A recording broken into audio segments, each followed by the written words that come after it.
Okay. Good afternoon, everyone, and welcome again to this CSR-in-Action webinar titled IFRS S1 and 2 and the new era of ESG disclosure for what every business should know. And this is especially for Nigerians and every other thing that happens as well. So thank you once again for joining. Everyone who has joined early, thank you so much for joining as well. Just to mention, I think there's a problem with the chat box. So if anyone can actually just introduce yourself using the Q&A panel, and that would be most appreciated as well. I think there's been a problem with the chat. So you can just put your name, full name, and organization in the Zoom Q&A, and just let us know where you're from, where you're joining from, wherever in the country or wherever in the world you're from, and joining from will be most appreciated.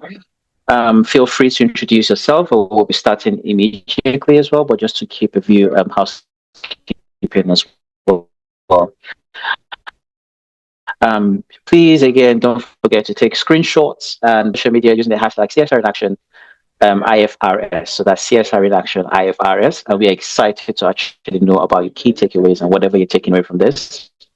If you've been inspired to speak at any point in time, please always ensure that you keep your mic muted.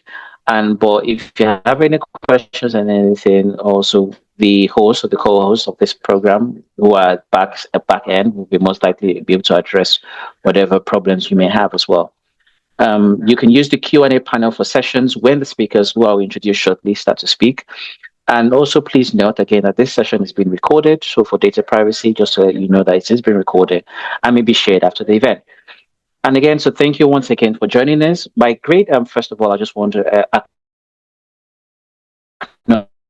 acknowledge those who are actually going to be the executive and the chief executive for CSR-in-Action, one is who will know her. Dr. Bekeme Olola, I think she's here already. She's going to be giving the welcome address very shortly. As well as we have one of our speakers with us, Mr. Edward Fabuhon, who's going to be speaking, and as well as Chigozie, Mr. Chigozie Ima Ejimogu. I hope I pronounced that properly. They're taking time out of your busy Tuesday to actually speak and to actually join the session, which are going to try and keep it to time within the 1 hour and 30 minutes that we have planned. We'll hope to stick to that time, and so everyone can also go about their whole day as well.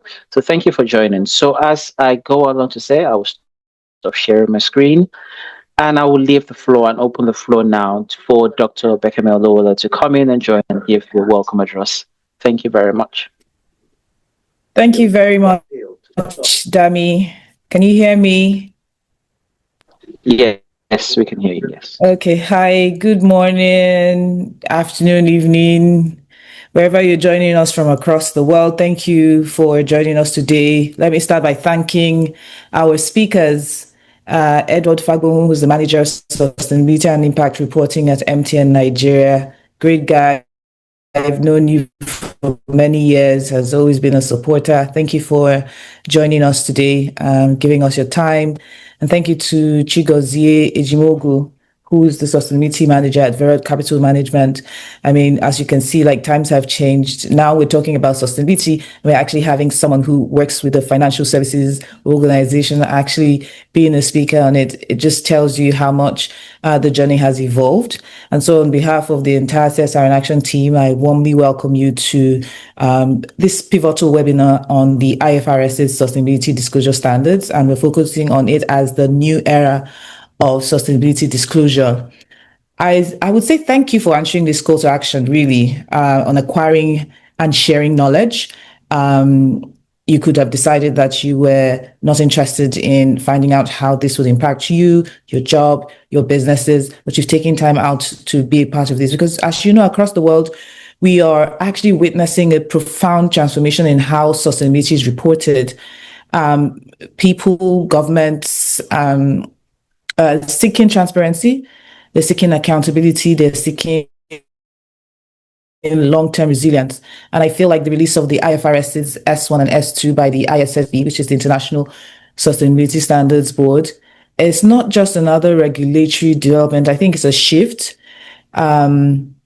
because it's offering for the first time an enforceable global baseline for sustainability disclosures. It's not something that businesses are doing because they feel like it's because they have to, right? In especially some climes like ours. And so we believe at CSR-in-Action that in markets like Africa and other emerging regions, quite a number of businesses are willing to embrace these standards. I have my thoughts as to why. Um, but I think I'll leave that to the webinar speakers to delve into more. And if you have any questions about that, but many ask, where do we begin? Do we have the right systems, people and knowledge in place? Some companies have already started reporting in other ways using other standards, but this is relatively new. And so the webinar has been carefully curated to demystify the IFRS's S1 and S2 requirements. We hope that through these discussions, we will understand what the standards demand, which are general financial and climate-related disclosures, but also how to practically implement them, build capacity, if not from this, but from further conversations with us, and how it can help you and report with credibility. If you wondered, we're not talking about the S3 because it's not due for reporting until 2028. And I know that some companies are already looking towards it, but that would focus on human capital and human rights disclosures, which again, I see, as a bold step forward in this journey around sustainability and just pulling together what it means to be on a journey towards sustainability. And I would say that the urgency is real. And considering that these standards became effective in January 2024, we already have countries like ours, Nigeria, we have the UK, we have Australia, and other members of the EU already integrating the standards into national policy. I know that in Nigeria, it's the Financial Reporting Council of Nigeria, if you wondered, and they expressed alignment with the ISSB's objectives, and we've had businesses already say, you know what, we're signing up to this fully. But let's be clear, it's more than compliance. I really think about securing your future, beg your pardon,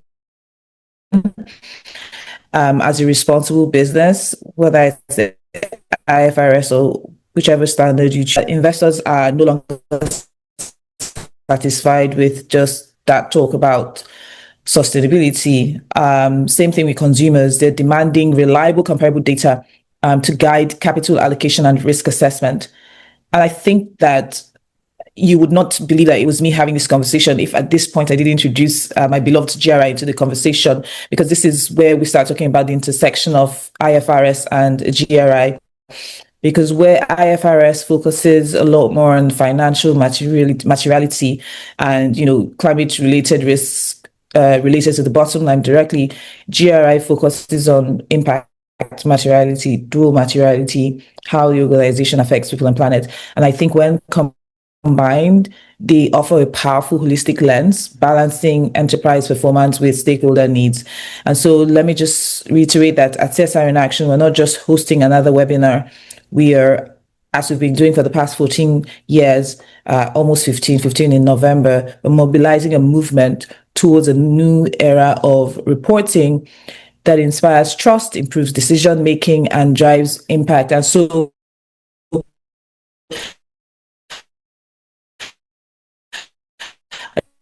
I just want to say, whether you're beginning to ask questions, share perspectives, believe that we can together elevate the discourse around reporting and not just lead from the margins, but from the center with integrity, with insight,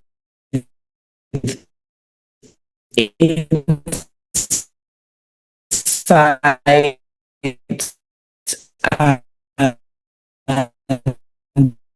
with innovation. Thank you very much, Bimo, Dr. Bimo. I think this is just me. I'm good to see. You're welcome. Thank you.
Dami, I don't think we can hear you. Like you've been talking since I stopped talking, we haven't heard you. Oh, sorry about that. I didn't realize I was on mute. Can you hear me now? We can. So I Okay, think you great. Yeah, again, like right after yeah. I stopped Okay, that's speaking. fine. So thank you very much, Dr. Bimo. I think sorry, apologies. Sometimes technology gets the better of you, right? So thank you again for speaking. I was just generally saying that how CSR in Action started over how many years ago, and sometimes I even lose track as to how old CSR in Action is. But since 2012, I think, for the best of to the best of how I can remember, it since 2012, CSR in Action has been driving the conversation about sustainability.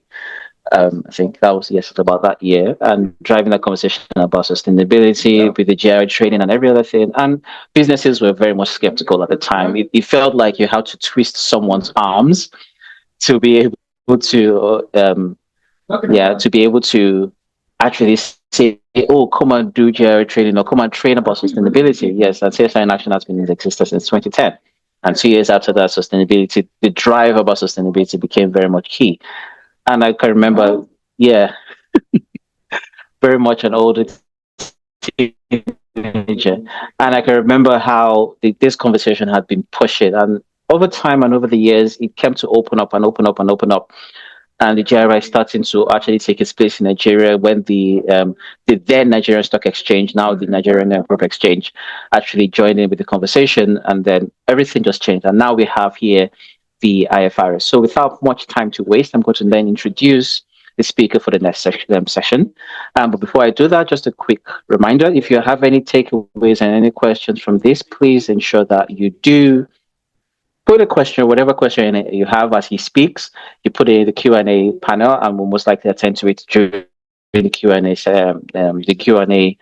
part of this day today as well. So the first session really is going to be talking about what IFRS S1 and S2 means for businesses, and the introduction to the standards, and how understanding materiality and disclosure for strategic impact. And it's kind of talking about for us who are going to be listening, to help provide you with a clear and practical view. Why does it matter to my business? Why does it matter to me as a person? Because I'm sure there'll be some self-employed people, even for you as a person, why does this matter? And how do you determine what is material, and how do you effectively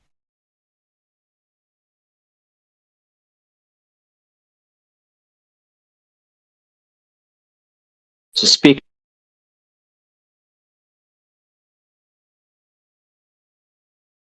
prominent and very much knowledgeable Mr. Edward Shegun Fabohun, who is a Nigerian sustainability expert and a manager of sustainability and impact reporting at MTN Foundation.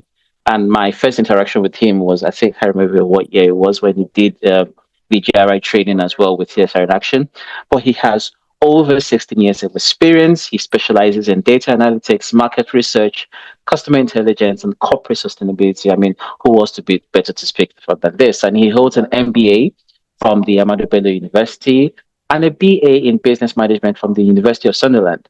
He is a member as well of the Sustainability Professionals Institute of Nigeria and actively promotes sustainable development through corporate and social impact initiatives. So very much please a warm welcome to Mr. Edward Fabohun. Right, thank you very much, Dami. And it's good to see you. You disappeared for a while. And I hope you won't disappear again after this. I hope I'm very audible. Yes, you are very much audible. Yes. All right, thank you very much. And let me start by saying a big thank you to CSR-in-Action and to, I think I have a privilege of calling our doctor today for the first time. Dr. Bekemolola, thank you very much for the fantastic thing you're doing at CSR-in-Action and the wonderful team you have. I think my journey into, I've started my presentation, don't worry, I'll share my slides soon, but I just needed to start with these. My journey into sustainability and a lot that I've learned started with my interaction with CSR-in-Action.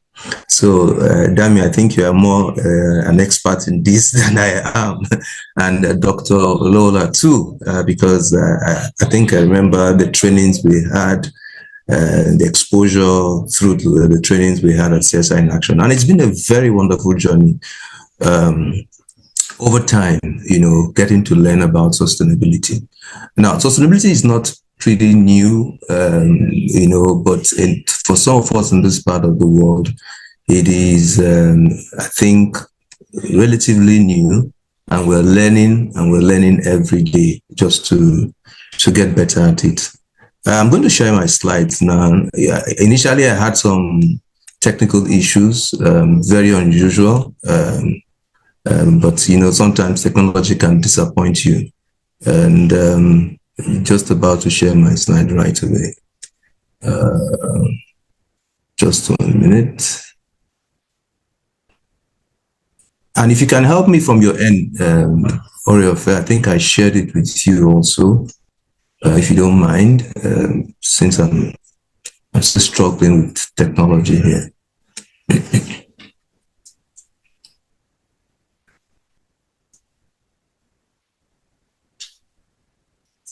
Thank you very much. That's beautiful. Okay, I have just a few minutes to just speak to these, and just to let you know that we are all learning, and that's why we are here. And thanks to CSR-in-Action for giving us this opportunity to also continue to learn. I am also still learning, and I know together we'll continue to improve on what we need to do. So, talking about the sustainability principles, talking about, the IFRS standards rather. I wanted to start from, first of all, talking about the ISSB, the International Sustainability Standards Board, just to give context to where we're going to.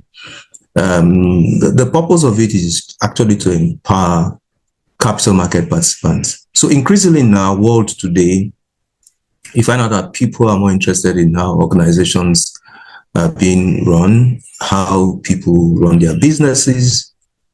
I think something just happened to my slide right now. Do you want to check again to project? Can you hear me? Yeah, we can hear you. I think they're just still okay. There we go. Okay. All right.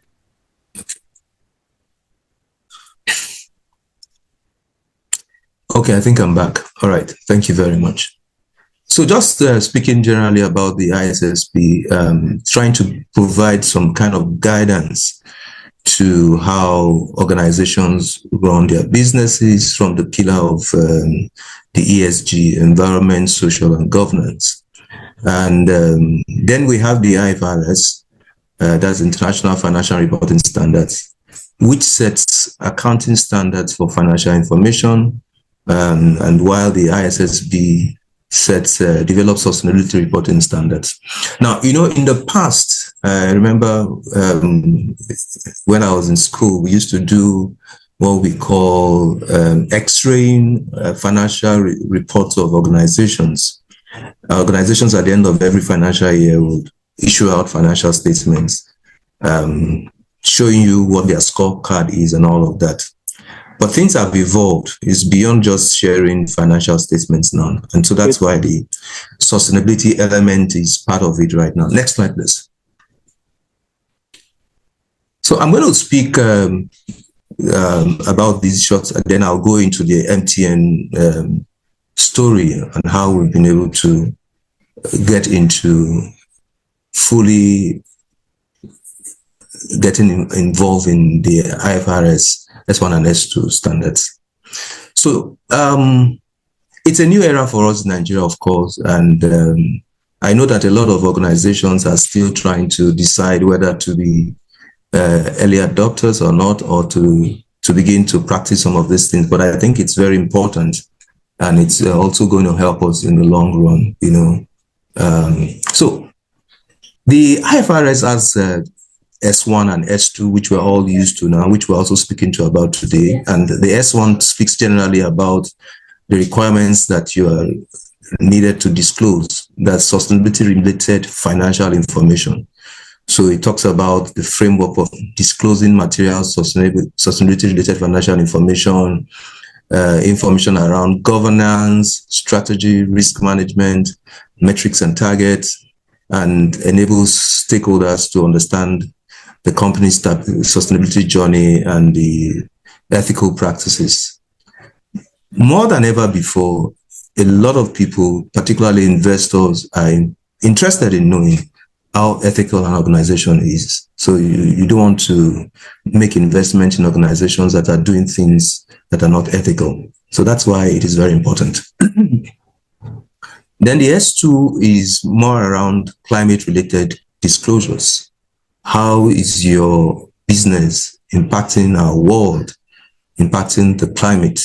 So you're focusing on disclosing climate-related risks and opportunities.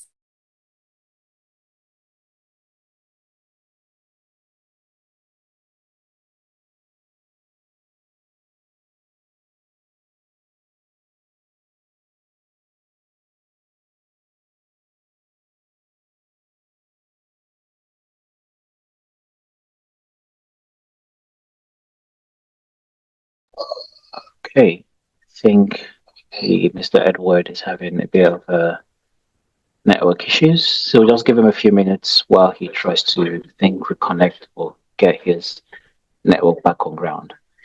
Thank you very much for your patience.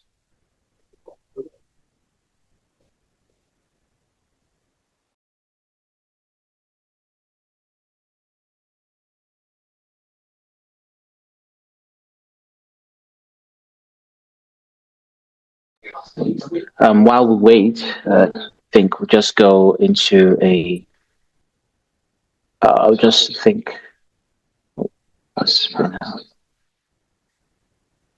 While we wait, I'll just go and just share again a bit of housekeeping again, just so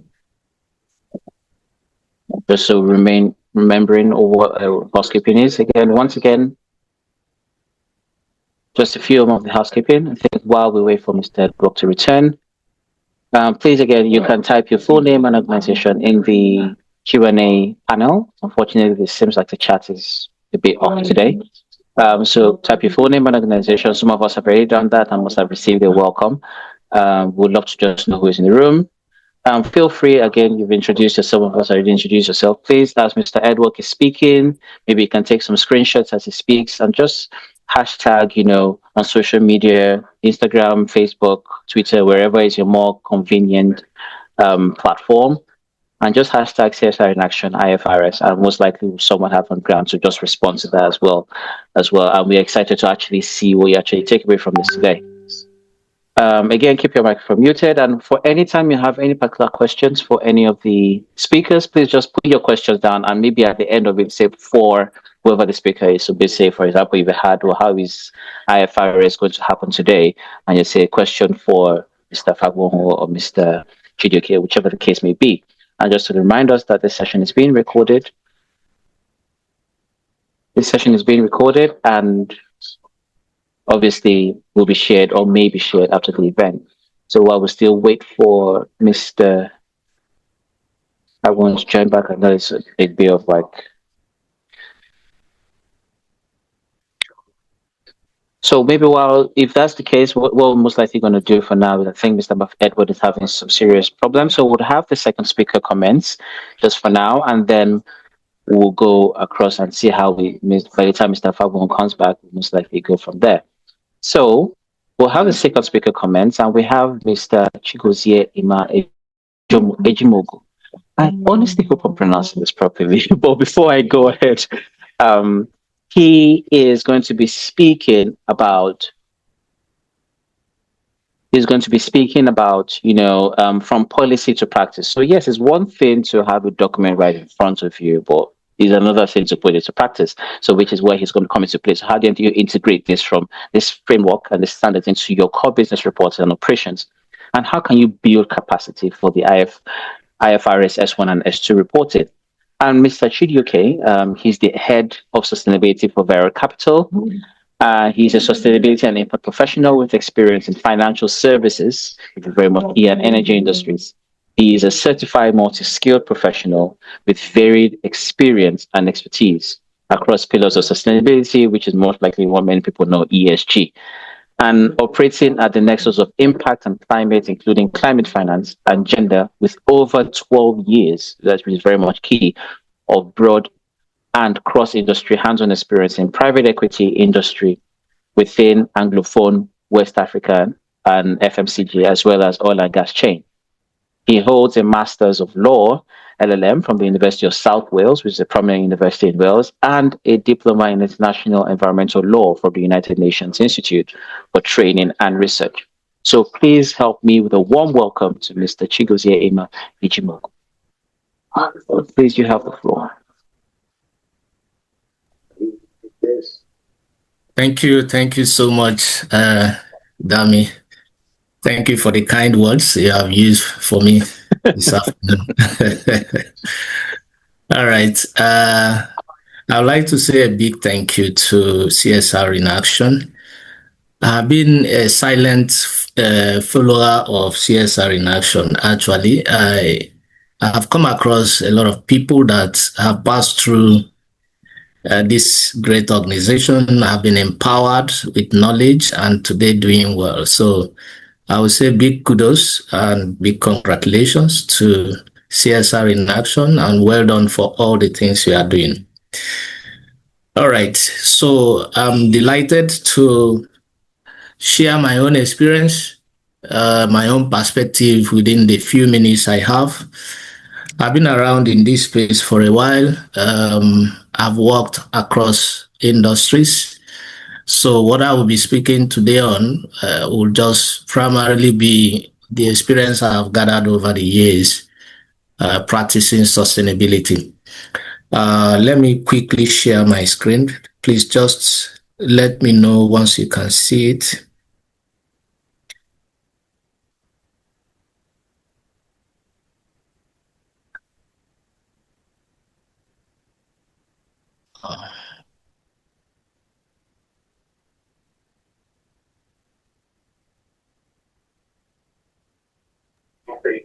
Yes, but not your presentation slides, so unfortunately. Okay. I think, yeah, so because I don't know what is it what is visible. Yeah, what is visible is your screen, but it seems like it's the invite that was shared with you that is visible, and not your presentation. Okay. Share again.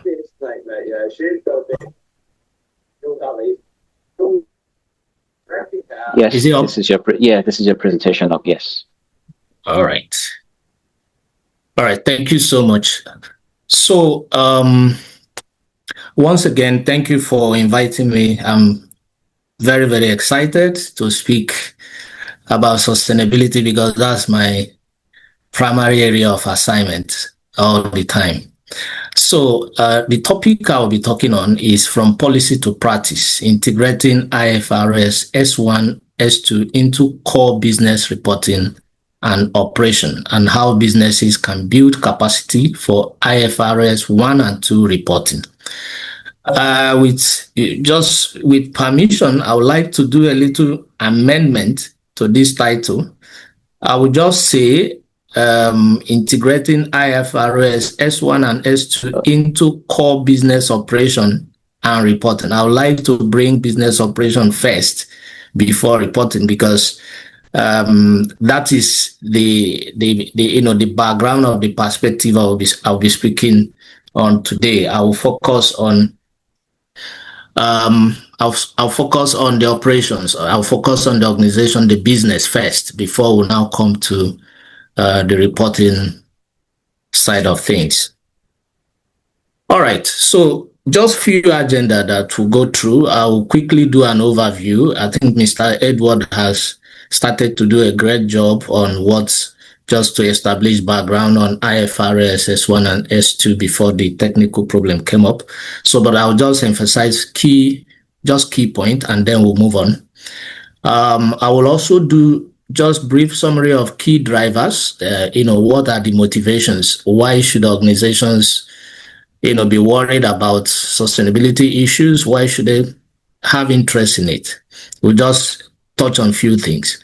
And then we'll get into the main business of the day, which will be building a sustainable, resilient business, because that is the foundation for everything you want to do in sustainability practice, and that is the thin line that separates what people call sustainability greenwashing and actual sustainability practice. So, and then we'll conclude on that. All right.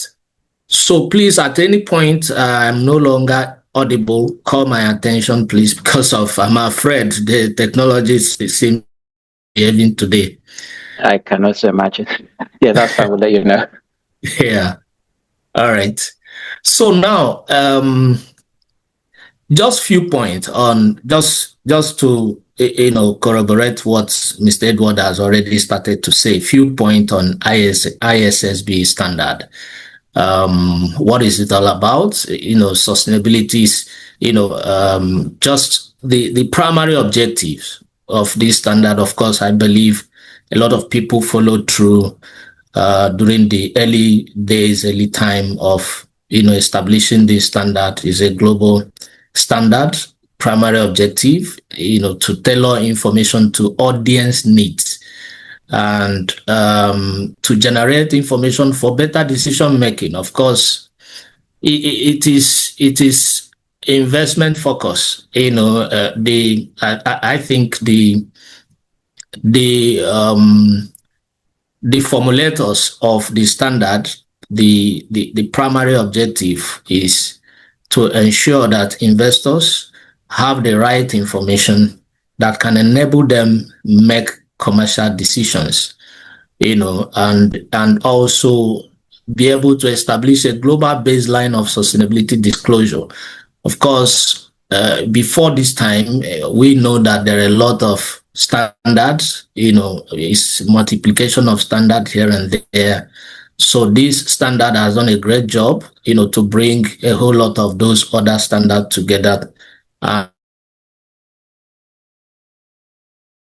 Dramatic manner, such that when you are doing sustainability in Nigeria, you are speaking the same.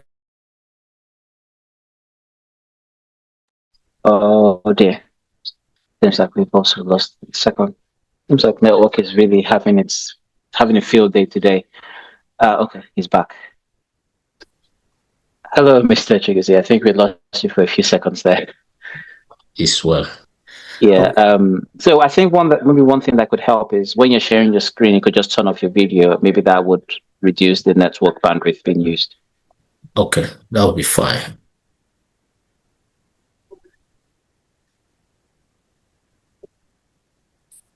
Okay, your screen is visible now. You can go ahead. All right. Thank you so much. So I was just trying to, establish some context around ISSB standard. So as I said, it's a global common language establishing a baseline of sustainability disclosure across the world, and is jurisdiction specific. Jurisdiction specific is in the sense that is flexible, such that every jurisdiction have opportunity, to tailor it to their own need and to their own peculiarities. So it is a good thing. So presently, just like Bekeme mentioned when she was speaking, there are two of these standards, IFRS 1, which has to do with disclosing of material information about sustainability related risk and opportunities with the, together with the financial statement. And the structure applies TCFD architecture. If you are familiar with TCFD architecture, I think Mr. Edward mentioned it. Four pillars of TCFD architecture, which starts with governance and strategy, risk management, and metrics and targets. So that is the structure of the standard. So IFRS 2 is similar to IFRS 1. The only difference is that while one focuses on material information about sustainability related risk and opportunities, S2 focuses on material information about climate related risk and opportunities, just specific to climate, and the other one is specific to general sustainability issues. All right. So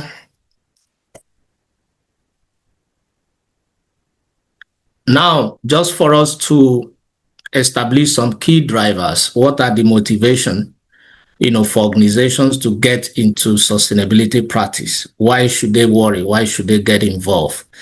So there are a number of factors you can consider. Number one is, it's a top to bottom redefinition of what success means to organizations. For organizations that understand sustainability and want to practice it the way it is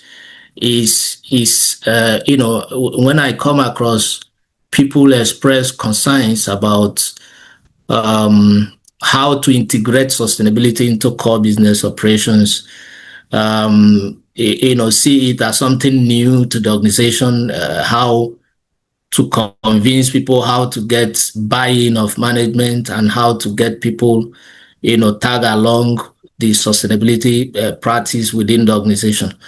So, and it is part of what I want to deal with today. We shouldn't see sustainability as something that is separate from the business. I'll get into it later in this conversation.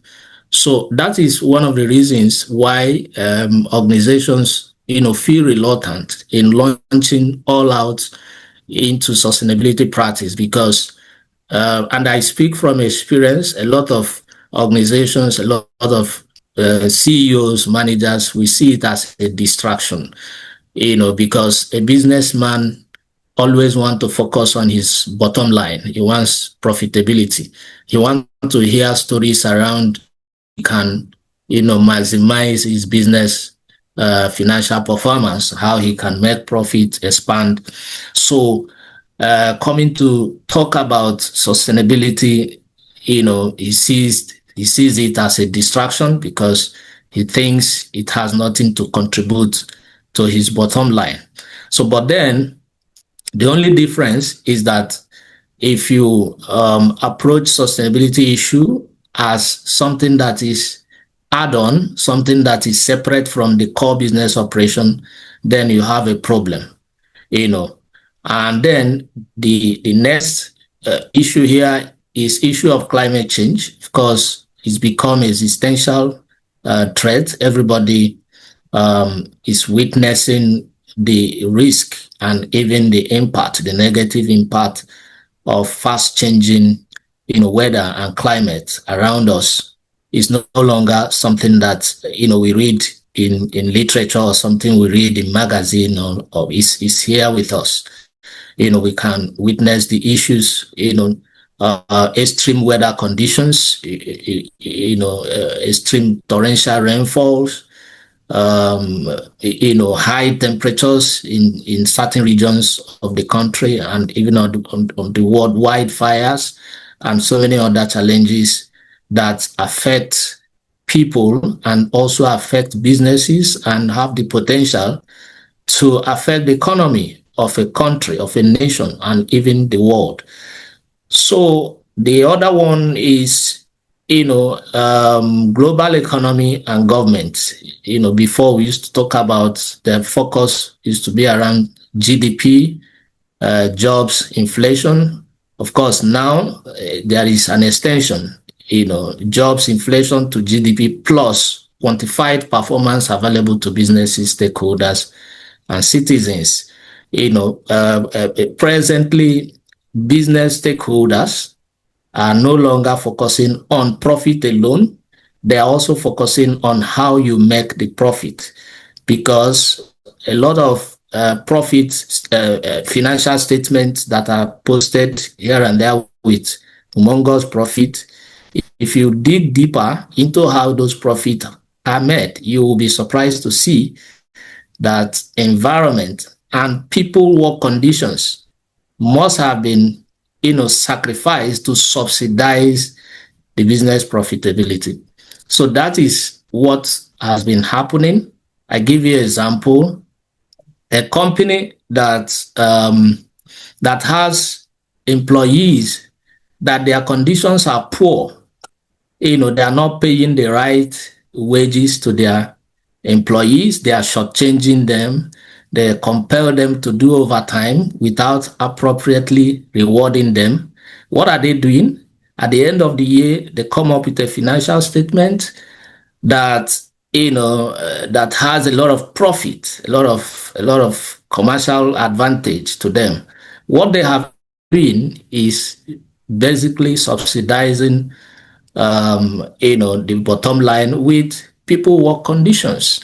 Likewise, when people somebody raised hand, I thought I should finish before question could come. Oh no, please go ahead. Just go ahead. Yeah, I think that hand has been raised since the beginning of the session. Just go ahead. Okay. Yeah. So it's the same thing with businesses that have a lot of footprint on the environment, and they operate their businesses and pollute the environment and make profit and post it as business profitability.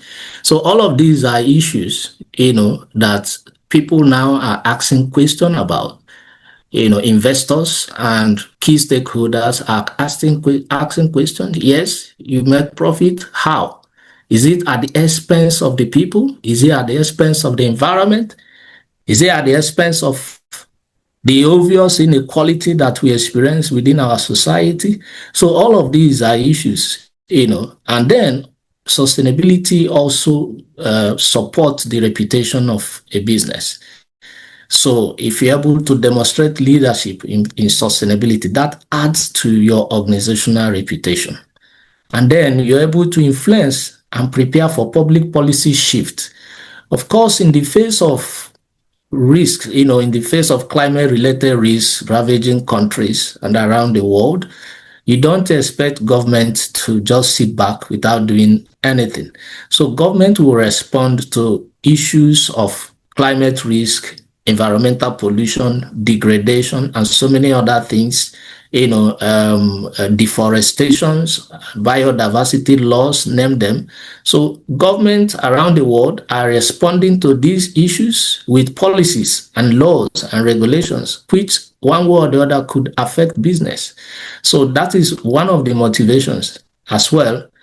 And also organizations do sustainability to protect value in terms of raising, in terms of rising energy costs, potential carbon taxation.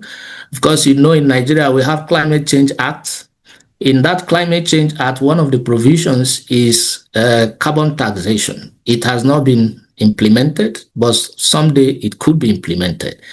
And if it happens to be implemented, of course, businesses will be affected. Of today, we see high energy costs.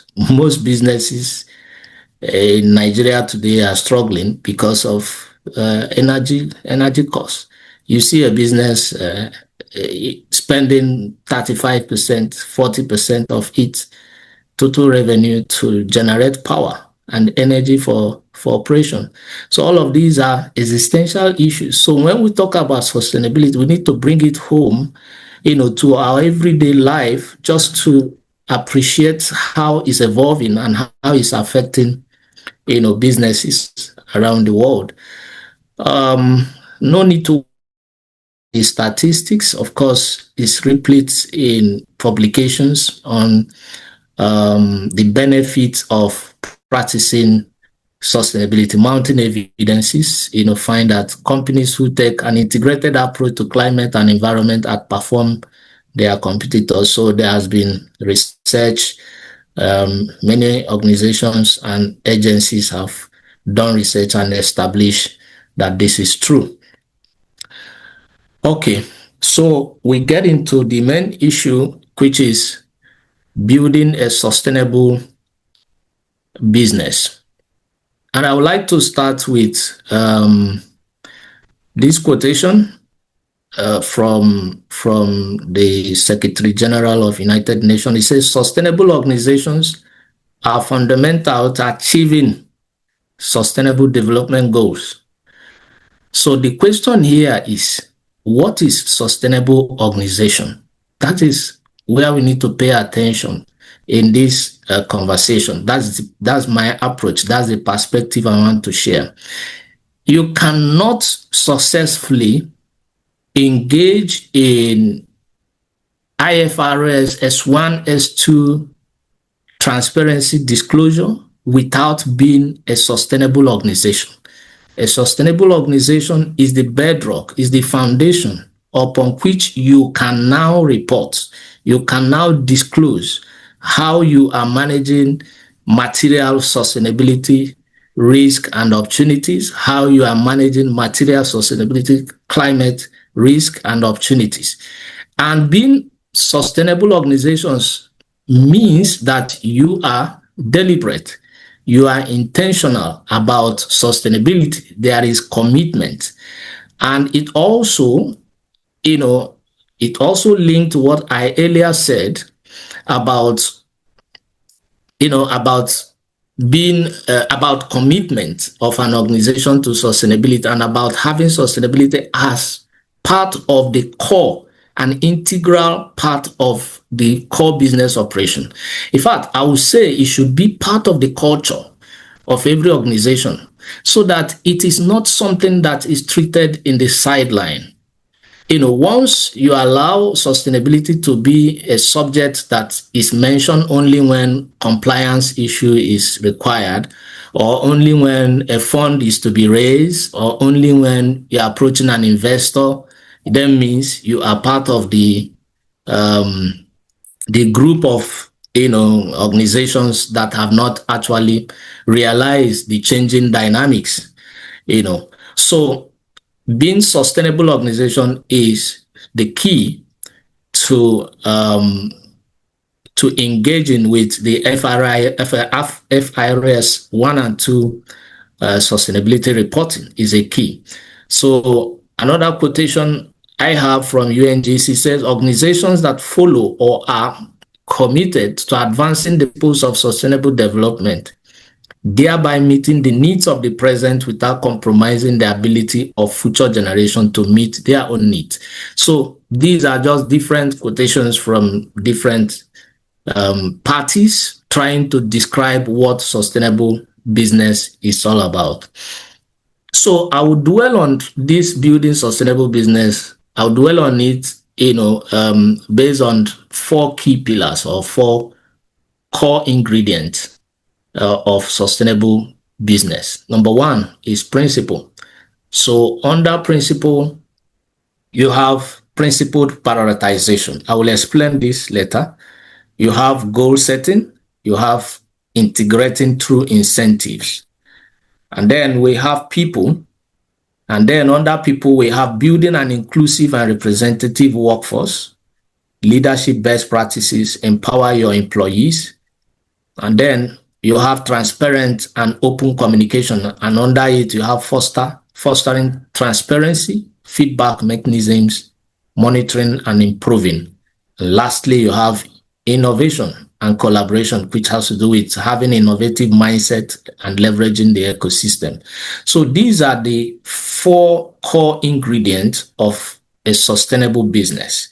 So if, within the audience, if we have business leaders within the audience, business managers, I think it's better you pay attention. Just as we go through this, you will be, in your mind, you'll be assessing where your organization falling.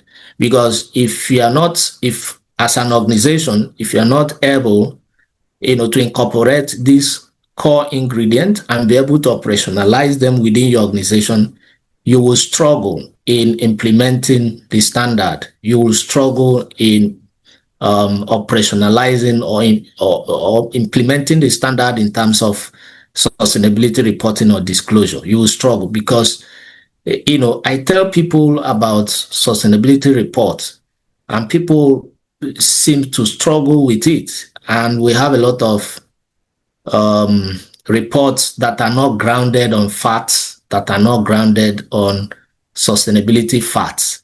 And the reason is because you cannot report what you do not have. You only report based on what you have. You report based on record you have. You report based on activities and operations you carried out. You report based on information, data you're able to generate. So if you've not prepared the ground, you've not set the foundation, and you get into reporting, you will struggle to, to gather information, to be able to look for data here and there to justify one or two things. And in that situation, you easily get tempted, demonstrating or reporting something that is not the reality within your organization. And that's what they call greenwashing. So we'll get into these principles one after the other. So the first one I will dwell on is on principle. As an organization that is building your organization to be sustainable and you have ambition to report according to ISSB standard, the first step I will recommend for you is to conduct what's called principled prioritization. So principled prioritization is a holistic assessment of a company's current positive and negative impact on the SDGs across its operations. And it includes value chains and even in communities where it operates. And the purpose is to identify the ambition benchmark, to identify the aspects of the SDGs, the aspect of your operations that relate to the SDGs in which you can have the greatest impact. And that is why I keep on emphasizing that if as an organization you practice sustainability outside from your core business process, you will struggle with it because it will become an alien add-on process to your organization and people may not embrace it. So, but if it becomes part and parcel of the core business operation, it becomes easy. And even during the reporting, you have a lot of information to report because you can easily talk about what you do. You cannot, you find it difficult to talk about what you've not done. So that's why you have a lot of issues with reporting today. So that's the first step, principle prioritization. You need to look at your business. Some people will say, map your business on the 17 SDGs. If you map your business operation on the 17 SDGs, you will be able to find alignment. You'll be able to find synergies in some of the SDGs, some of the goals that align perfectly with your business. So, and once you can do this, you pull those ones out and prioritize them. And that becomes, as you do your business, you are, inadvertently doing those SDGs. It becomes easy. So that is the first step. And then the second step is goal setting. You must have a goal. And when you talk about reporting, what are you reporting on? You must have a goal. So you are reporting on set goals. You are reporting on how you either achieve your goal or you have failed to achieve it. Remember, we said that the S1 and S2 are structured along the line of TCAB architecture, which means it's talking about governance. So what is governance? Internal structures you have put in place to manage sustainability-related risk and opportunities. And it starts from the board to the executive management down to the workforce. So the standard is requesting you or requiring you to demonstrate how you have set up a functioning structure, organizational structure or governance within your system that manage sustainability. So that is it. And then the other one is integrating through incentives. So we'll talk about integration, but in order to accelerate integration, you need to apply certain incentives. So as I said, it starts with principled leadership. You must have a principled leadership. Sustainability in any organization that is doing it the way it's supposed to be done starts from the board. You must identify the issues that are material to the company and single those issues out. Just like I said, you must map your organization onto the SDGs and be able to prioritize what is relevant to your operation. You must clarify why sustainability is important to the company. You must answer that question. Why should I bother about sustainability? Why is it important to my company, to what I do, to my operation? You must clarify that. You must answer that question to yourself, to the workforce, and to even your stakeholders. You must define scope of goals and select your KPIs. And then you must define your baseline and select goal type. So I give you an example. You are in a manufacturing operation. You are doing manufacturing and you want to start reporting according to ISSB standard, maybe IFRS S1. You want to start reporting on general material sustainability risk and opportunities. You must, if one of the resources, critical resources required in manufacturing is water, is energy, people. So if you want to report on these issues, on these key sustainability factors, you must be able to demonstrate where you were previously and where you are at the present time you are reporting. Because the essence of report is to demonstrate if you are making progress or you are not making progress, how you are managing your sustainability related risk and opportunities. That's what you are reporting. Are you making progress in managing them, or you are not making progress in managing them? What are the constraints and what are the plans? That is, in a nutshell, that's what sustainability report is all about. So if you do not have a baseline onto which you are reporting, I don't know what you'll be reporting on, because your audience, how will your stakeholder evaluate your progress? It is based on the baseline you have set. And then you must ensure incentives are aligned with your company principles and goals. Just like I said before, there must be, so it's not a must, but it's a good practice. It's a standard practice for organizations to incorporate incentives in managing sustainability, and I will explain that. So what it means is that it can actually start from recruitment. It can actually start from recruiting people, or we can say part of the requirement or qualifications or part of the skills you want for people to work in your organization is you should be able to have some degree of knowledge around sustainability. That is it. You can also embed sustainability priorities in employees' compensation package. These are motivations that will make the employees pay attention to sustainability issues. So it can be incentive driven. It can start from recruitment. It can be that you embed sustainability priorities into their compensation package and other things that you can do. Now, the second thing here is people. Now, you must build an inclusive and representative workforce. This is very key. Creating the executive team of the future.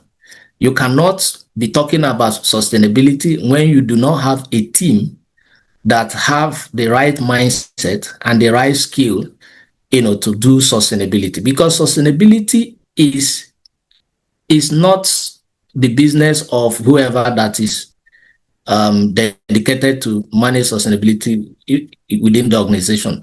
Sustainability should be everyone's responsibility within the organization, starting from the board down to the least person in the organization. It should be everyone's responsibility. And these people need to be empowered in order for them to be able to deliver on these goals. Sustainability goals should be the same with your business goals. Can you still hear me? Yes, please go ahead. We can. Okay. Just to remind that you most likely have about 5 minutes, 5 to 7 minutes left. Yeah. Sure. Thank you. So that is the second point, creating the executive team of the future.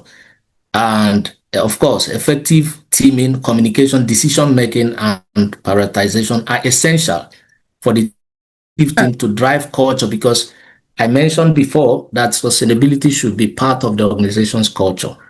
And there should be alignment around alignment around and respect for the CEO agenda. So sustainability must be driven from the board, like I said. So that tone from the top must be properly set. The third point here is transparency and open communication. And we're talking about fostering transparency, feedback mechanism, and monitoring and improving. So company leaders must acknowledge that the support and goodwill of a variety of stakeholders is critical to the long-term success of the company. And what we are talking about here now is reporting, just like is the topic of this conversation, is reporting, transparency, disclosure. So how do you achieve it? Continuous monitoring and analysis, updating priorities, adjusting processes, and setting new targets. So if you recall where we started, we said we must prioritize what we must focus on as an organization. We must set goals around those things, and then we must monitor for us to be able to transparently disclose the sustainability factors associated with our operations. Means that we must monitor those and track those targets. We must analyze those information and be able to check how we are faring, whether we are making progress or we are not making progress. And then the fourth point is innovation and collaboration. So as an organization, it's important to build an innovative mindset.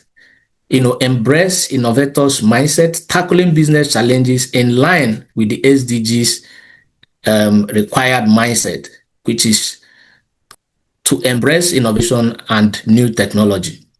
Things are fast changing. We are now living in the era of AI, where a lot of things are made easy through technology. So you cannot practice sustainability without being innovative around it. Because of technology, innovations, climate issues, climate risk are being tackled. So all of these things are things that are very, very critical. So you must perceive challenges as opportunities and 100x your ambition as an organization and love the problem, not the solution. Invite others to join and embrace uncertainties. Now, to summarize this particular point, building sustainable businesses, the message I'm trying to pass is, our topic is about IFRS 1 and 2 reporting. How can we integrate this standard into our operations? And following these principles, you see that you're able to integrate. First of all is to integrate. Integration means you are building sustainable organization. That's what it means. When you are integrating sustainable practices within your organization, you are building a sustainable organization. And the first step, as I said, is setting your principles and prioritizing what is important to you, understanding the areas you can make the greatest impact, focusing on your people. Of course, you must empower people to be able to deliver on those sustainability goals and targets that the organization has set. Empowering people means giving them adequate training, giving them the right tools, to work with, exposing them to the dynamic and changing landscape of sustainability practice so that they can understand. And when I mean empowering people, it has to be top down. I remember in my organization, in my early days in my organization, one of the biggest challenges I faced was to get sustainability issues up to the board. It was a Herculean task because the guys at the board do not understand it. They look at it as a distraction. So that was the first challenge I was able to conquer, to pull it up to the board. And from the board, we pull it down to the people. So we started the sustainability training from the board members of our organization, including our partner companies. We brought them together in a room and we hired a consultant that delivered training on them. Because as a board member, if you do not understand what sustainability means to your organization, how will you now be able to hold the executive management to account? How will you be able to understand the questions to ask and the answers to demand. So that is the first point of touch, is to provide that knowledge to the people that will make decisions within the organization. And then that empowerment must flow from the top down to everyone within the organization, so that everyone will understand what is his role, what is expected of him in the organization with respect to sustainability. So I will conclude with this slide just to mention some few key points again. Sustainability has been described as the ability for a company to sustainably maintain resources and relationships and manage its dependencies and impact within its whole business ecosystem over the short, medium, and long term. And is a condition for a company to assess resources and relationships needed. Of course, if you are within the investment industry, you will understand this, because you cannot go for fundraise to go raise fund, go to meet investors for fund if you are not true, with what you are doing with respect to. So it's become very important. It's an added advantage to people, to fund managers, even to raise fund, assessing resources. So, and this description, therefore, enables a company to explain to investors how sustainability-related impact, risk, and opportunities can affect its performance and prospect. So what this is saying is that if you're able to maintain your resources and your relationships, manage your dependencies and impact, be able to have the right internal structure in place, be able to have the right strategy, be able to have the right tools, framework to assess your risk, understand it and mitigate them, and set the right targets within the organization, track and monitor on them, then you have story to tell. You have information, you have something to disclose to your investors. You have something to explain to your investors with respect to how sustainability related issues are managed. So, of course, this builds on the concept from the integrated reporting framework we are talking about. Now, lastly, is to also point out that a company's ability to deliver value for investors is inextricably linked to stakeholders it works with and serve, society it operates in, and natural resources it draws. So the company's ability to deliver value to its investors depends on the stakeholders around him, around the organization, the society where it operates, and the natural resources. And all of these things, cannot, you can't do without any of this. If you are to do sustainability the way it's supposed to be done. So conclusively, the message I like to pass, or the message I'd like to leave with you, is to have in mind that for you to be successful in applying ISSB standard, be it S1 or S2, the first thing to do is to ensure that you build the right foundation by establishing your business as a sustainable business organization. And if you have that framework well established, reporting becomes easy. Of course, we have mentioned the 4 pillars of S1, S2 reporting standard. It's very simple. It's just to describe and tell your stakeholders what internal structures and processes you have put in place to manage sustainability. What strategy have you put in place to ensure that you manage sustainability? How do you assess your risk? What tools have you got? And what are your targets, and how are you delivering on this target? So this is just basically what it is. If you do not have a sustainable organization, it's become very difficult for you to be able to pillars we have mentioned. So I will stop here. I would like to say thank you for the audience, and I'm open to questions. Thank you very much, Mr. Chigozie. Thank you very much for giving us that insight was very much key and very much insightful again. So just you can start while we do this. I'm just going to quickly mention a couple of things. Well, please, if you have any questions, just put them in the Q&A box and we'll address that shortly. Well, in the meantime, thank you again, Mr. Chigos here. There are certain things and key takeaways like some could take from that. Even I had to start taking notes at some point as much as I don't want to miss out on anything at this point. And some of the things, one of the things I think that really stood out for me was a particular statement you made, especially when it came to the innovators' mindset. It's like love the problem and not the solution. That's a very interesting. That's a very interesting take on things, and a very interesting way of shifting a mindset on how to tackle problem solving in a manner of speaking, and very much a key takeaway in that sense. And also, sustainability goals should match the business goals, and not you shouldn't try everything should all be in sync, really, which is one of the key things.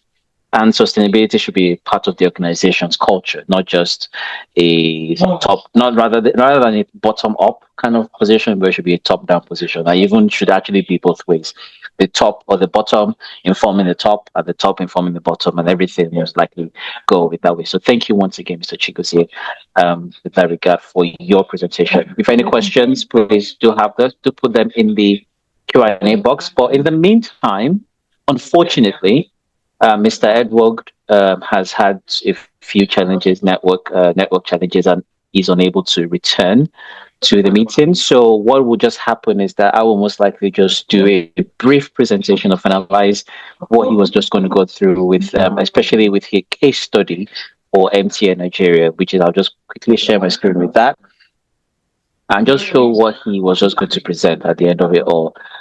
So just a brief, very much, I'll just stick to almost 5 minutes. I'll just stick to almost 5 minutes of just doing the whole thing. Oh yeah, I'm not going to take too much time really. So just building on what Mr. Chigozie has said is one of the things that Mr. Edward was actually going to say, which I will just focus on this particular screen that most likely you're looking at. So one of the things Mr. Chigozie was actually even saying, Chigozie was also saying, was in case of actually integrating this into your business, and how do you even go about that? It's one of the most difficult things to do. And just really straightforward to it is using, again, as MTN has most likely done over time, one of the first few things you want to do is a gap analysis. Where am I now? Where do I stand right now? Or where do I want to be? And one of the things that MTN apparently had done was to review the IFRS sustainability disclosure and determine, okay, so based on these disclosures and based on these things, where do we stand and where do we sit at this point in time? And with that, you kind of determine, okay, what next do I need to do, which is the next phase of internal preparation. Okay, fine. You know where you are, you know to. How do we get to where we're going to? It's just like planning a journey. Most of us, if you're planning a journey, you've never been somewhere before. One of the first few things you're picking up is Google Maps or maps of your choice and thinking, okay, I am here, take me to this place. So you can kind of see the journey, especially if, I don't know if for many of us in Lagos or in other parts of the world or anything, it's like you see, and by the time you've planned that journey, you can kind of see, okay, there'll be challenges here and there, which is something that MTN most likely has to face. And then there's the internal preparation. So getting everyone say, okay, we need this, speaking to the HR department, speaking to the operations department, speaking to the board of directors, speaking to everyone. This is the steps we need to start taking. So this is where we are now. And by 2025, we want to be, maybe this is 2022, but 2025, we want to be able to do this. And you start processing the whole thing all the way through. And then you get to the point of obviously reporting. So as you go along your journey, sometimes it goes a long way for your stakeholders and your shareholders to see that you're on that journey towards a better sustainable practice or a better sustainability practices, which is something so you don't have to be perfect in most cases to also have a sustainability report or to report with the IFRS S1 and S2. You can start where you are and then afterwards you have to review. It's not just doing one thing or the other. And reviewing, and as with every organization, you would have your challenges, just like I think MTN did. And they had data collection, and which is many organizations will do, internet enterprises, operational inefficiency, and cost implications, and time. Very much so. And you would have opportunities as well. So this is where I'm just going to stop at this point. So you would have a lot of challenges you would face during your journey towards integrating sustainability into your organization and into your business as well. So with that, I would open the floor for any questions. Please, again, in the Q&A box, or maybe in the chat box, preferably the Q&A box. Any questions that you may have for Mr. Chigozie or for us at CSR-in-Action, and we'll be more than happy to help right now and answer them. But please, any questions? The floor is open for the next thing, because we're almost running out of time. So for the next 3 to 5 minutes, any questions? I'm just waiting.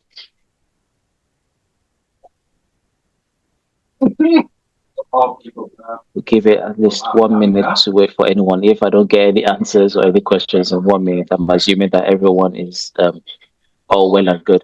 Yeah, so I think someone was mistaken. I don't know if it was a mistake. They raised their hand. Just put it in the question box. Yeah, you can put your question in the question box. I'll most likely be able to answer you. That's Olatunji, I think. Yes, that's your name. Wow, and you didn't make it. How did you get the question? Still waiting. I'm very grateful for your contribution. Okay, I want to ask, who does the checking on the organizations? Okay, so this is from Adebusola Fasanya. So, nice conversation. I want to ask, who does the checking on organizations? So, who wants to answer that question? Do you want to go for it? Yeah, sure, but the question seems not to be complete. Can he provide some context around it? I'm assuming maybe regulators or something to ensure that, okay, are you meeting the standards, maybe? Okay, in the perspective of, okay, let me put it this way. Organization has stakeholders. So if you talk about who does the checking, a lot of stakeholders will check. Then you have mentioned one, regulators, but fine. I don't used to be too keen about regulators in this part of our world, but much important is, depending on the business you are doing, your investors. If you are doing a business, if you have a business that people have invested in your business, those people will check on you. They want to know what you are doing. Another people that will check on you are your customers. So you are doing product, you are providing product or services to customers. They will check on you. They want to, what you do well or don't do well potentially could affect their choices of your product or services. And then another set of people that could check on you is your workforce. Your employees. These are your primary key stakeholders are your employees, because these are the people that deliver your business objective.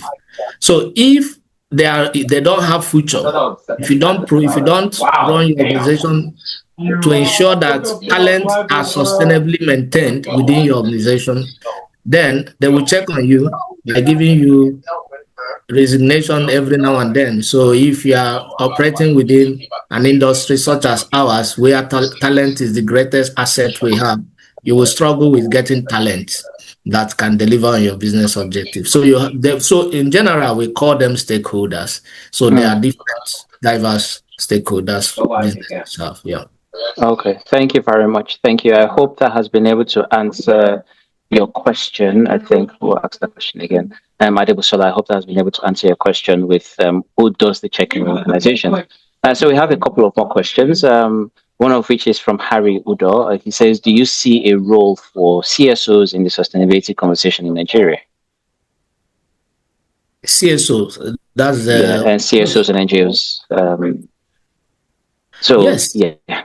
Yes, they are key stakeholders as well. I forgot to mention them when I talked about stakeholders. So CSOs and NGOs, if you look at what happened in other climes, you will see that these NGOs are primarily the set of stakeholders that hold government accountable, and not only government, their whole organizations accountable. Yes. So they are the one that will initiate negative reportage about your product, about your services.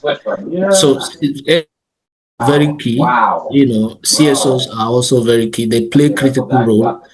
Their role is much like regulatory, because they try to hold businesses accountable. They try to hold government as well accountable in a climate where you have strong NGOs that are dedicated to sustainability, environmental issues. So you see them raising cries and hitting their gongs on the street around what you do well or what you don't do well, and mostly what you don't do well. Okay. Yep. Thank you very much. So I hope that has been able to answer your question. I'm Harry Rudo. That is very much to show that CSOs, every stakeholder really has a role to play in, especially with the sustainability conversation in Nigeria. Anonymous attendee, I don't know who this is. So is there a tool to conduct climate scenario analysis as required by the IFRS S2? So IFRS S2 requires that climate scenario analysis is under risk, under the pillar of risk. So what the standard says is that you should disclose the tool you apply in conducting your risk assessment and risk management. So, but they don't recommend the tool you use. So in the market, you have a lot of tools you can use. There are companies, vendors that provide tools, particularly modeling tools. Scenario analysis is all about modeling the future. Modeling any of the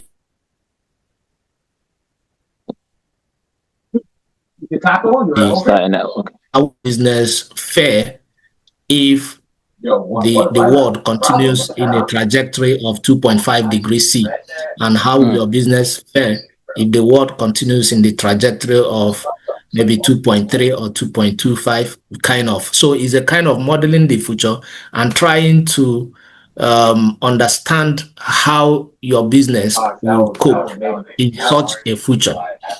So that is what it is. So there are tools, but they are basically modeling tools that are used and consultants that provide those services. Okay, thank you very much. I hope that answers your question, anonymous attendee. I don't have no idea who you are. Sorry. No, it wasn't. Yeah, so I think this next question I'll potentially answer. This is something that we as CSR-in-Action do. So, Olatunji Olawepo says, how can companies ensure ESG claims are credible and verifiable? And the easiest way I can say for that is something that we do at the CSR-in-Action is what we call assurance. So basically, a third party coming into the picture to say, okay, we need to verify that whatever you've claimed in your sustainability report, especially, is what it is. It's just like how the Big Four usually do auditing for your financial statements. It's the same thing that would happen for sustainability. We at CSR, we use the AA1000 assurance framework to actually do assurance for many organizations within sustainability. So that is how companies can ensure that ESG claims are credible and verifiable. If you come in and see that they're saying off, then it is something we would put in our reports to them and say, okay, this is something that you need to address. So maybe the way they capture the data for the use of generator or the use of the diesel, it seems to be a bit inconsistent. It's something that we can see. So because an inconsistency in the way you're collating your data for your diesel usage, you need to address this if you want this to ensure that this becomes a bit more credible as a reporting standard. So this is something that can happen. So I hope that answers your question. So yes, it's what we call assurance in many attempts to come in, just like an auditor will come in to audit a financial statement. In sustainability, will most likely use assurance, or almost the same way auditing your sustainability report. And then a final question from another anonymous attendee. Do you have ratings for companies that have incorporated sustainability into their business by rating agencies? Okay, this is actually something that we as well as CSR-in-Action have done to a certain degree. Unfortunately, we've put a hold on it, but it's something that we actually do, what we call the CSIR, the Corporate Sustainability Investor Report, really, which is what actually to a certain degree ranks. I think we stopped ranking at some point because organizations are like, we don't want you to rank us. But it's something that we do. We kind of gathers the sustainability activities of many organizations, especially in Nigeria. This is what we do, to ensure that this is where they rank, or this is where they stand when it comes to sustainability.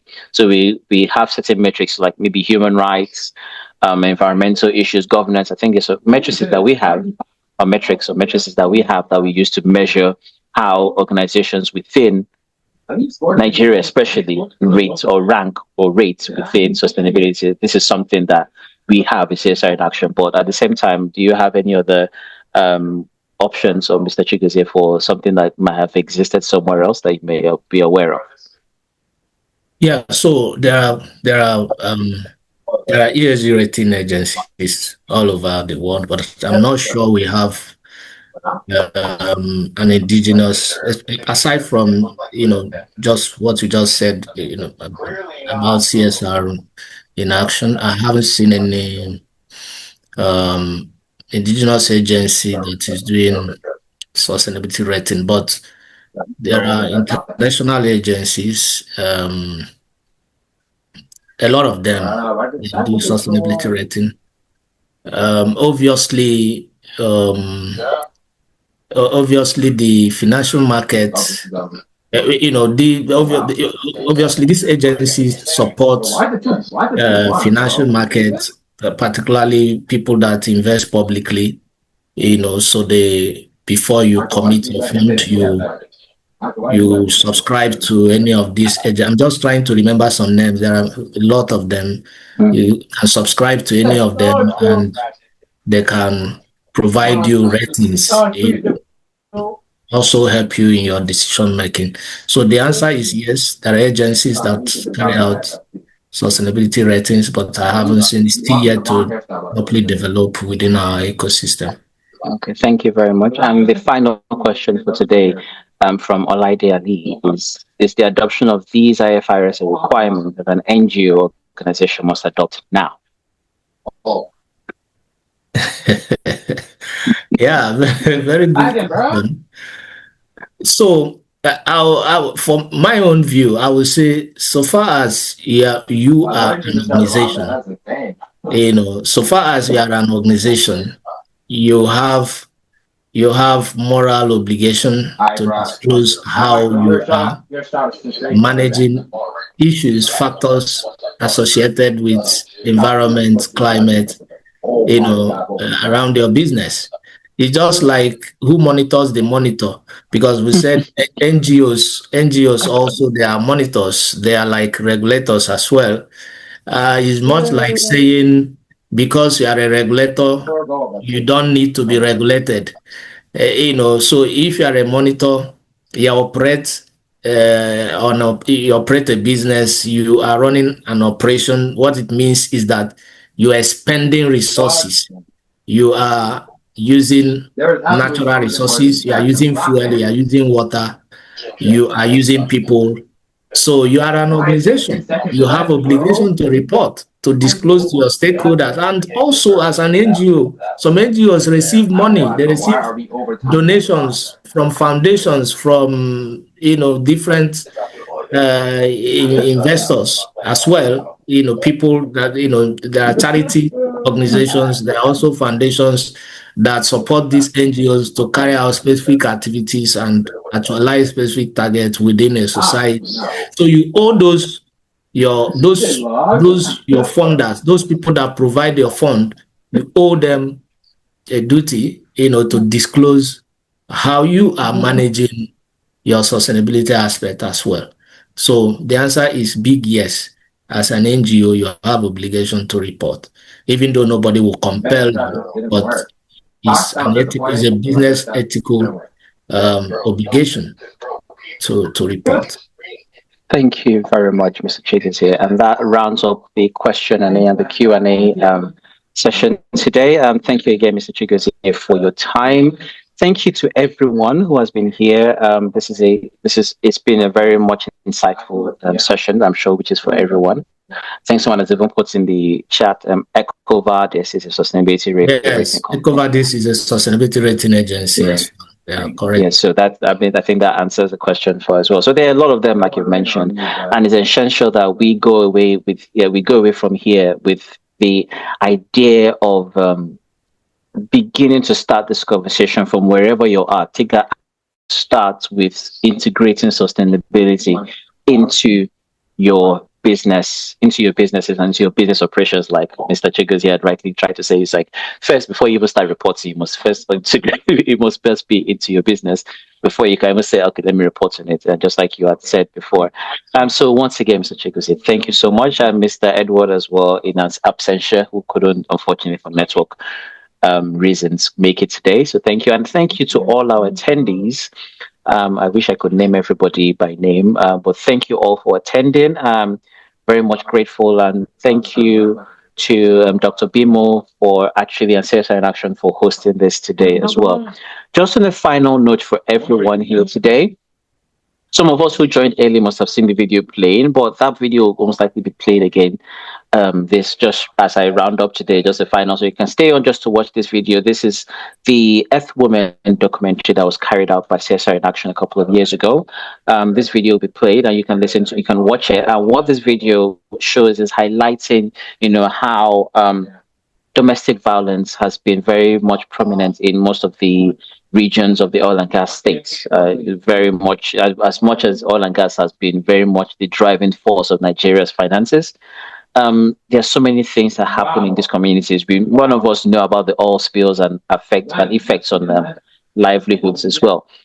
So this video would most likely, the trailer will most likely just help. The trailer will just help with understanding what it is and understanding what this kind of things would be. So what you can just do after this is that you can reach out to us at CSR-in-Action. I think info@csr-in-action.com. If you have any questions about this video, about the documentary, this is just basically to ensure that you can contact us and you can use this video for learning for your staff, and also for any other necessary networks that you may have and want to share across. So I will leave it to the team at CSR-in-Action, and the admin who is hosting this will share the screen shortly. Watch it and just, reach out to us again, info@csr-in-action.com, info@csr-in-action.com. This has also been left in the chat box somewhere, so please do reach out and enjoy the rest of your day as we round up this meeting with this video. Thank you.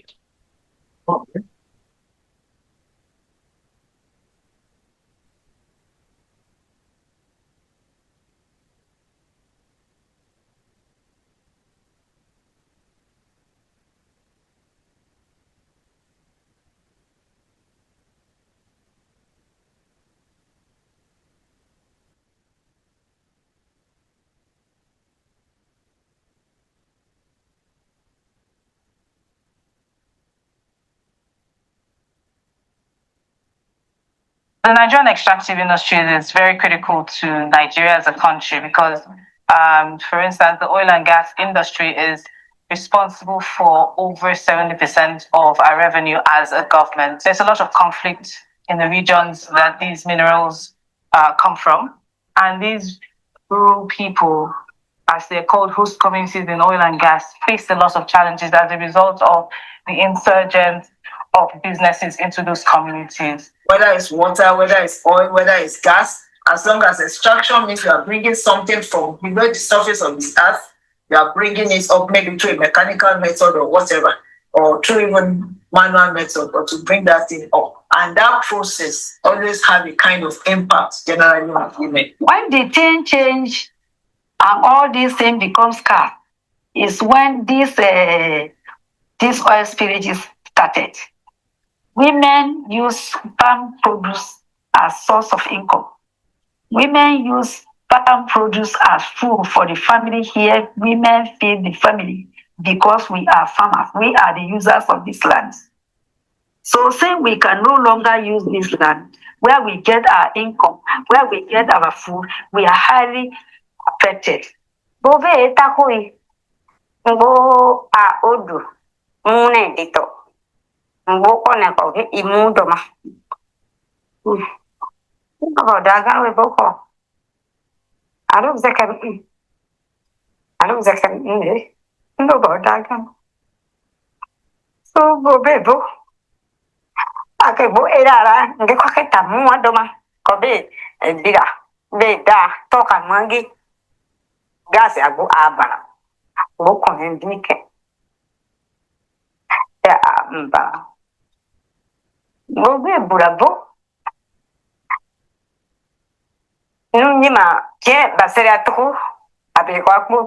A colleague will say that in Ogoni, people just die. You can see more posters about obituaries in Ogoni. And it is the same thing in other parts of the Niger Delta.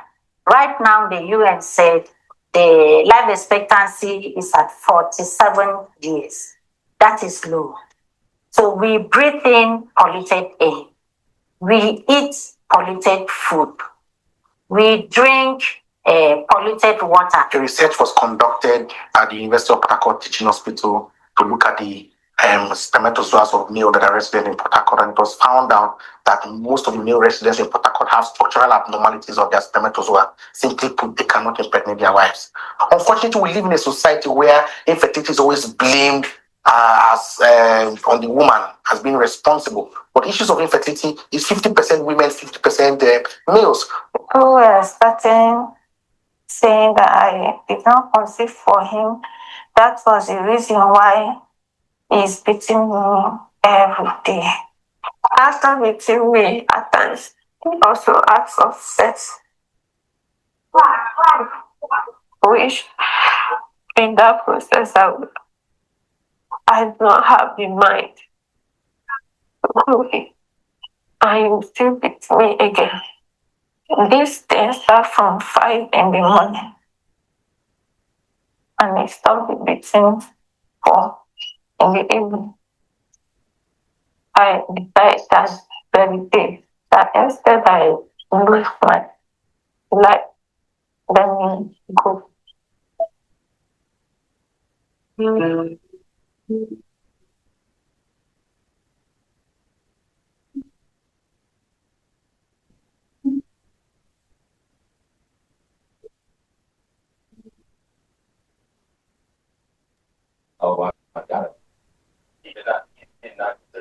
Okay. That is, again, just a very, like it says, 5-minute clip of the whole thing. Please do ensure if you need more information about this and to also help with your staff for training, there is a lot for this. So just to let everyone know as well that maybe just be joining or something, the recording of this meeting will be shared as well, I think, as the slides potentially during our newsletter, which I'm sure most people got this the invite from. So the link will be shared with everyone who can just again watch and try to see how you can start implementing sustainability within your organizations. Once again, thank you to everyone. If you want more information, please do ensure that you can reach out to info@csr-in-action.com. That is info@csr-in-action.com. Thank you once again for your time today. I know we are 15 minutes over our scheduled time. Do enjoy the rest of your afternoon, and we'll see you again at another event. Thank you very much and have a lovely day.